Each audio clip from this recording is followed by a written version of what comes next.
Hello and welcome to a Sonic Lab special presentation. We're here with Jules, who's with Liquid Sonics, and we're looking at the Seventh Heaven reverb plugin. Now, this is an emulation or simulation of the sort of legendary Bricasti studio hardware unit, which is the M7, which, for those of you perhaps don't know, is super high-end. It's the sort of thing you find in the centre section of a really posh studio with the remote control. And it's renowned. What's it renowned for? It's really late in the kind of development of hardware reverbs, so it does everything the others did, but differently and kind of better, frankly. It's really clean, very, very clean. Well known for its use of modulation, very, very useful kind of movement in the reverb tails, which has always made it kind of difficult to emulate, simulate, whatever we want to call it. But Seventh Heaven does that, and this is as close as you're going to get without having the hardware. So. Well, let's listen to what it can do, shall we? So here we go. This is a piano vocal thing with some reverb on, and hopefully you agree it sounds kind of nice. I take a breath and count to 10. Give it 5 more minutes and then start again. Things going round my head, imagining the worst. It's quite a living thing, isn't it?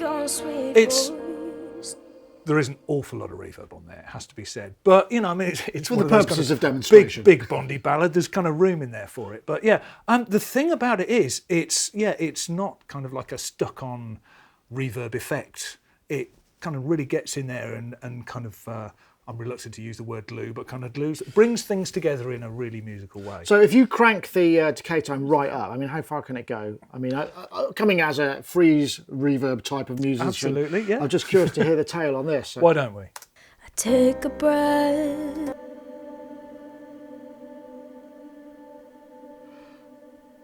Wow, that really reminds me. That sounds like one of those underground sort of bunkers that used to be full of military vehicles in the 1950s. It's smooth and it's clean, and because it's so clean, I find that I can kind of use a little more of it than I might otherwise. Maybe not quite as much as we had in that first example, but hey, we're demonstrating a reverb, so let's hear some reverb.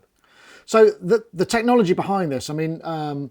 This is it convolution or algorithmic? I'm not sure that I'm saying that with knowing the difference between the two. But we can look at that in a bit more detail in a minute. But no, this is a convolution-based reverb. But you wouldn't really be aware of that apart from when you're downloading the installer, because it's kind of suspiciously big for an algorithmic reverb. Algorithmic reverbs are based around multiple delay lines. I mean, many years ago, I can remember with my delay pedal trying to make a reverb effect back in the days when digital reverb was kind of inaccessible to, and it doesn't work. You can set up a very short delay line with lots and lots of feedback, and you just kind of get this resonant kind of pitched ring kind of sound that doesn't work at all. Back in the old days when they were making the classic digital reverbs, they come with all sorts of clever ways to take limited resources and use as few delay lines as they could get away with to make as lush and realistic a reverb as possible, and it worked really well. And that's not, strictly speaking, realistic reverb. If you make a sound in a room, it doesn't necessarily sound like that, but it sounds good, and we all recognise it. It's sort of like the sound of valve and rock and roll, isn't it? We've become accustomed to that. Right? Definitely. One thing in particular that they used to get away from this kind of resonance, pitched element that you get with these short delay lines is to use lots and lots of delay lines, do clever things with routing and filters and things, but also to modulate the delay times. And modulation's a really key part of the sound. So that presumably that makes the tail just less repeating. It just sounds becomes a bit of a moving target. So if you chaotic. feed a certain pitch into a modulated reverb, it's not necessarily going to hit one of those hot spots where it's going to make unpleasant sounds. Right. And it's real rooms don't do that. If the walls of a room do not move backwards and forwards usually. So it's a technological. It came out of a technological trying to solve a technological issue, right? Okay. But it happened to sound good, right? And that's the thing that makes these very difficult to capture using convolution. Convolution is that thing. Lots of people talk about if algorithmic reverbs like synthesis, and then convolutions like sampling. That's a good simile because Yeah, I mean, convolution reverb, you kind of clap your hand or fire a shot pistol in a space and sample the space, and then It's like sampling. It's also like kind of taking a photograph of it. And if you've got movement in something like modulation, then the photo is not going to so capture it. this is convolution though. This is convolution, but it's a thing called fusion IR. IR is impulse response, or convolution uses impulse responses. This takes multiple impulses and then combines them together into a fusion IR. Basically, it's a little bit like taking a lot of still photographs and combining them into almost like animated. It's like film, and you interpolate between those, and you create the impression of movement if you take enough. And I mean impulse that's responses. something that Liquid Sonics use at the heart of a lot of their products, and that's what gives it that kind of unique sound, because they kind of specialise in reverbs, which Absolutely. I'm talking kind of products. You got this is Seventh Heaven Professional. This has all the features. This has algorithms from both revisions of the M7. The Bricasti M7, about 10 years ago, did reverb in a very, very effective and kind of quite new way. That's been very popular. I mean, it's big in post. They love it because of the convincing it spaces. sounds very real, doesn't it? And Yeah. it's neutral as well, so you don't have to mess around. Absolutely. But there's another version called Seventh Heaven, which we'll have a look at in a minute, which is a cut down version, different price point. Then there's also Lustrous Plates, which is a plates emulation, and something called Illusion. They all use Fusion IR to do what they do. Right. So modulation can be really useful if you want to have a proper listen to a reverb, just to put a pulse through it, because then you're taking away all of the input sound, you're just listening to the reverb. And here we've got Seventh Heaven Professional. This is Halls 2. 2 signifies it's from the second revision of the hardware. These had more modulation, so real modulation heavy stuff. Had some other differences as well. But if you listen to the tail and listen to the movement in it,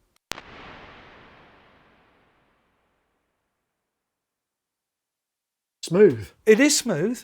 But if we compare that to a straight convolution, we're not going to hear that kind of movement. So here I've got an impulse response of it doesn't sound the same. I'm not trying to match the sounds. we're listening Listen to to the the differences. And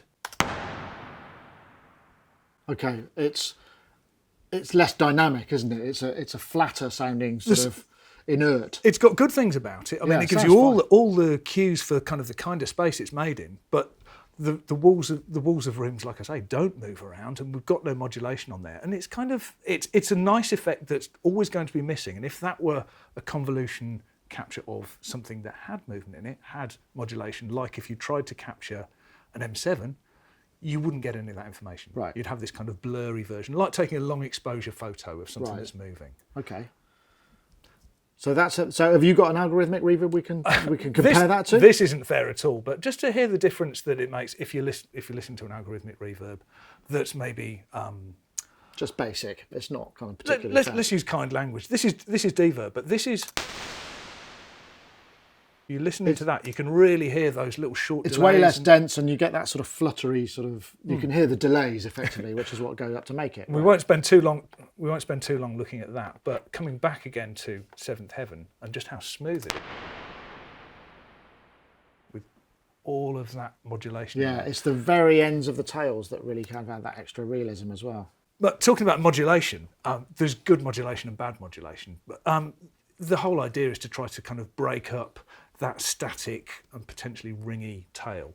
Here, what we've got is I'm kind of pandering to your audience maybe a little, because rather than using a sine wave like I usually do, I thought I'd go with a saw.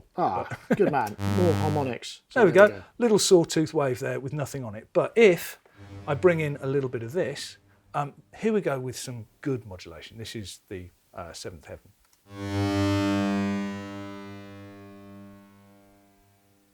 Right. And there's modulation in there, but if you compare that, this is an example that only really makes sense when I play the alternative, which is bad modulation. Algorithmic reverb and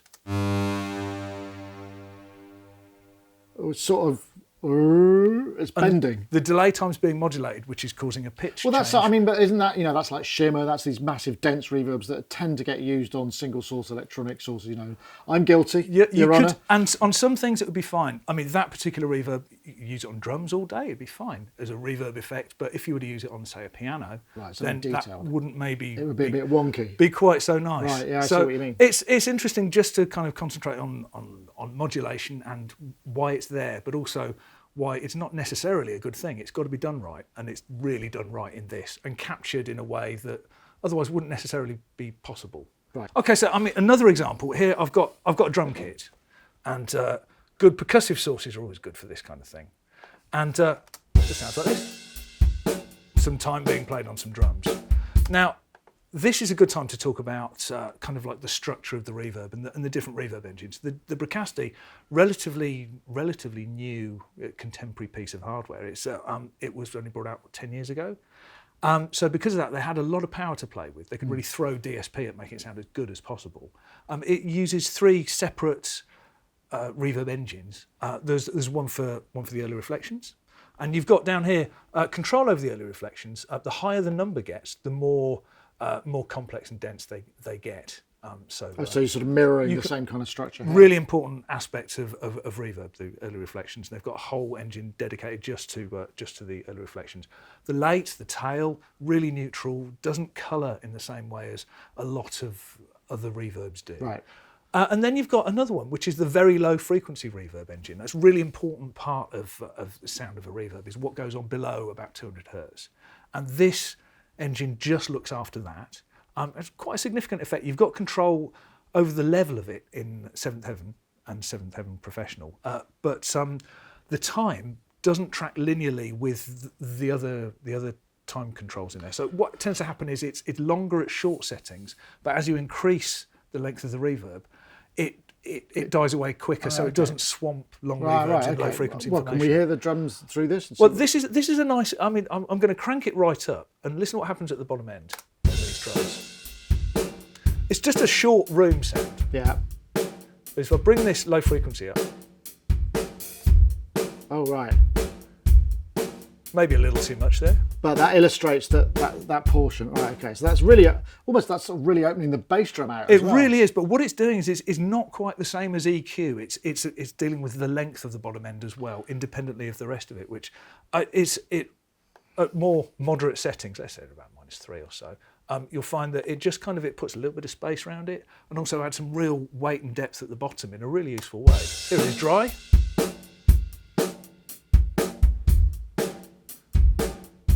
And what happens if we bring the decay time up a little bit, just to... That's where you hear it a little bit, but that's got that sort of arena vibe, doesn't it? Where you get the kick and then it sounds like there's some bass bins at the end of the room. And interestingly, you say that just because you've got a control of pre-delay and also delay, and they're 2 separate things. And the pre-delay delays the VLF and the late, whereas the delay only delays the late. So because of that, you can kind of simulate the slap you get in a big space. Right, okay. An additional delay, so you can have pre-delay, that first every bounce sound back, engineer's nightmare, yeah. And then you can also have that annoying slap back off the back wall in the enormous venue as well. Which again is presumably why this is very popular amongst kind of creating real spaces for things to inhabit, right? You can really insert those auditory cues that describe the space, definitely. What algorithms have we got? Because we've just looked at a couple here. Is there a sort of drop down of the algorithms? So what we've got different categories, and then in each category, let's jump into plates because that's not where we've been.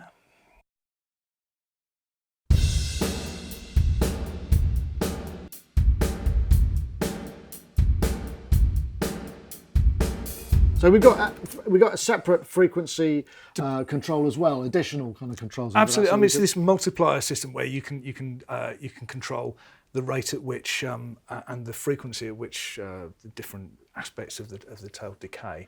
So, for example, if you wanted to really wind up the top end and make that last twice as long as everything below. Okay.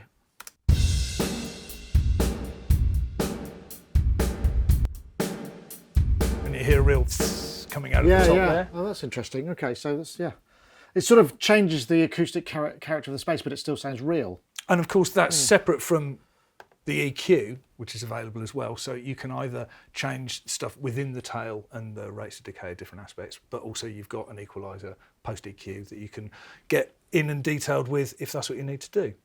So now we're looking at the regular version of Seventh Heaven, which Absolutely. has a little less. This Well, how is I it different? love this because it gives me just enough, actually, and most of the time this is all I need. We've got quite tweaky talking about reverb today, but generally day to day I just want to be able to get hold of pre-delay, decay time, and the algorithm, and most of the time that kind of does it for me. And you've got that here. You've only got algorithms from the first revision, so the modulation heavy version was the version 2, which is only available in Professional. But you've got a good mix of great sounding reverbs in here. And have you got any extra parameters there? Well, what you've got is looking at this to begin with. I thought that you couldn't change the decay time. You can. It just doesn't have a knob. So if you just like this and just drag up and down, and you can change it to whatever you want. And you've also got a dropout panel here where you've got the same control over the 3 different reverb engines, presented slightly differently. You don't have that comprehensive EQ section. You've just got high and low pass filters. These are different because they're not modelled on the Bricasti, they're generic, but they still do what they do. And you don't have level control over the delay signals, but you've still got control. But it presumably sounds like we've got something running through this, so we can just. I take a breath and count to 10. Is this a stereo Give it operation unit? Yeah. It is. The Bricasti's true stereo. This is true stereo. It doesn't do higher than stereo, so if you want to use it for surround, if you're using hardware, you'd have to have multiple units. This, obviously it's a plug-in, so you just instantiate more versions. Right. Potentially if you've got a Bricasti M7, you could maybe get one of these, because you wouldn't get as close to the sound of a Bricasti without buying another Bricasti as this gets. And they're chunky prices, aren't they? They're the hardware. They're not inexpensive, it's true. Well, which I guess rather neatly brings us to the cost of both of these plugins. Well, Professional is $299. Right. Seventh Heaven is an absolute steal. It's $69. Right. Which I think's amazing value. It really is. And you get something to the shout Fusion IR and all the kind of complexity. Fusion IR. All the differences is there's some differences in the controls you presented with, and you only get the version 1 algorithms rather than version 2 as well. So Right.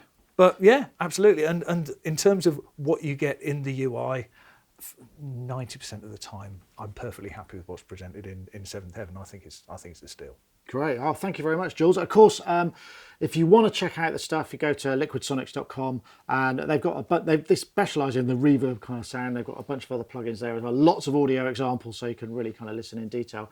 But thank you very much for coming. Thanks for watching. We'll see you next time. Take a breath and count to 10. Give it 5 more minutes and then start again. Things going round my head, imagining the worst. I just wanna hear your sweet voice take me out of this world, and tears fall